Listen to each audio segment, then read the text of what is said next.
Hello, thank you very much for watching. My name is Sian. Please subscribe if you'd like to see more videos. There are loads of different types of video on this channel. I'm sure you'll find something in there that you like to watch. And if you do subscribe, please make sure you click on the bell to get a notification when I upload a video. Today I'm here to talk to you about how Airbnb works for us as a B&B. I'm sure you've all heard of Airbnb, I'm sure you know how it works. I run a B&B, as most of you already know, and for the last 3 years we've also been on Airbnb as well as kind of the normal places that we would advertise. And so I thought I'd share with you why it works for us, what works really well, what makes it a bit tricky. But if you run a B&B and you're thinking about joining Airbnb, then fundamentally I would just say go for it. We found it to be really beneficial. It's really simple to use. It's so easy to communicate with your customers. You can text them and find out what time they're arriving that day. It makes life so much easier. There's no payment at the end, you just get paid by Airbnb. We've never had any problems with payment not coming through. You can set your own terms, so you can have flexible cancellation policies, you can have a strict cancellation policy.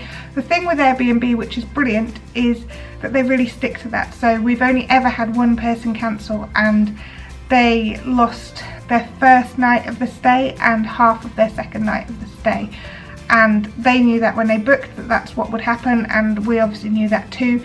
So it's great because running a B&B, we often don't get, if someone cancels last minute, we often don't get paid for that stay, we just lose out. I think a lot of our B&B customers who don't come through Airbnb kind of expect like a travel lodge. Even though we have pictures of the rooms, they know what things look like, they expect kind of a small white box with everything there, and this is our home, and it's a house which is not conducive to kind of putting an ensuite in every room, so we can't do that. We physically can't. The building won't move in a way that means we can do that, so we can't. So we can't be flexible on that. But the thing with Airbnb customers is that they're expecting to stay in someone's home, they're not expecting to stay in a hotel. So they tend to be more pleasantly surprised when they come to stay than normal guests who, not that they're not surprised or happy to stay here, but I think sometimes they're expecting something that they don't get. And the difference with Airbnb customers is that they are expecting to stay in your home, they're expecting to be guests in your home. There's flexibility with Airbnb as well. So if I go on holiday for a week, I can set our listing to kind of snooze, so I won't get any inquiries for the time that we're away. Yes, that might mean I lose out on business, but actually it means that I totally relax on holiday. And maybe I'm somewhere that I don't have Wi-Fi or an ability to check the diary to be able to respond to them. And that, you know, we need to have that kind of flexibility, and I also need to be able to have a break from the B&B. So I'm really glad that they have that function on Airbnb to be able to snooze your property. With Airbnb, we tend to find that it is flexible, it works well, the guests are lovely, we can communicate really well with the guests, and I love the fact that even if you're somewhere that hasn't got kind of a data signal, you still get a message through on your phone, so they can contact me and I can contact them, and it makes life really easy.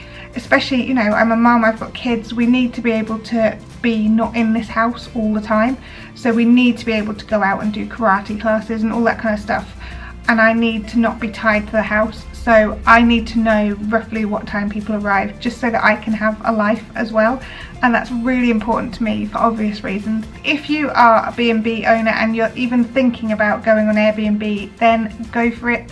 We've tried other forms of booking like booking.com, we've tried using TripAdvisor, and neither of those worked well for us at all. Booking.com was a nightmare.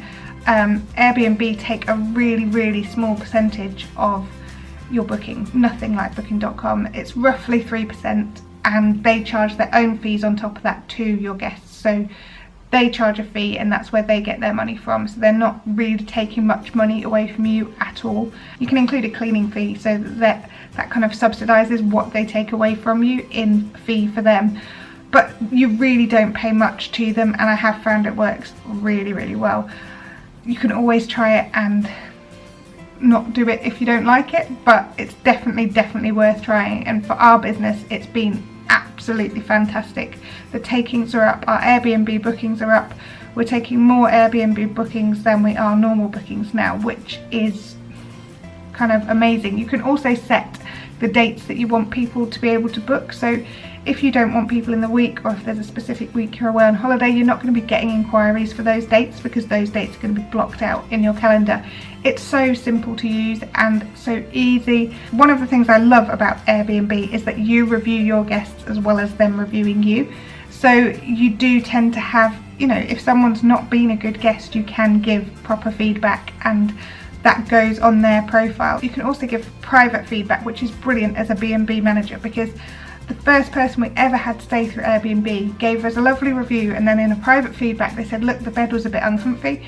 And I wouldn't know that. I don't sleep in those beds. I don't know whether they're uncomfy or not. And the next week we had new mattresses on the bed and they were a million times comfier, but I wouldn't have known it if he hadn't told me that. And the fact that he can do that privately without kind of putting it out there in the review is really, really nice, because we all know how brutal TripAdvisor can be in terms of reviews and how kind of soul destroying it is, because there's no real comeback to that, even if you've bent over backwards for the person when they're here. Whereas Airbnb, at least there's kind of, you know, you're reviewing them and neither of your reviews go live until you've both reviewed each other. So that definitely helps in terms of sort of negativity in reviews and things like that. Right, I think I've said all I need to about Airbnb. I hope you've enjoyed this video. If you have, give us a thumbs up. If you've got any questions about Airbnb, how you use it as a host or how you use it as a traveller, I use it for both and I use it for both regularly, then just let me know. Ask in the comments below if you've got any questions like that at all. Hope you've enjoyed this video. If you have, give us a thumbs up. If you'd like to, please subscribe, and if you do subscribe, don't forget to press the bell to get your notification that the video's there. Right, I'll see you soon. Okay, bye.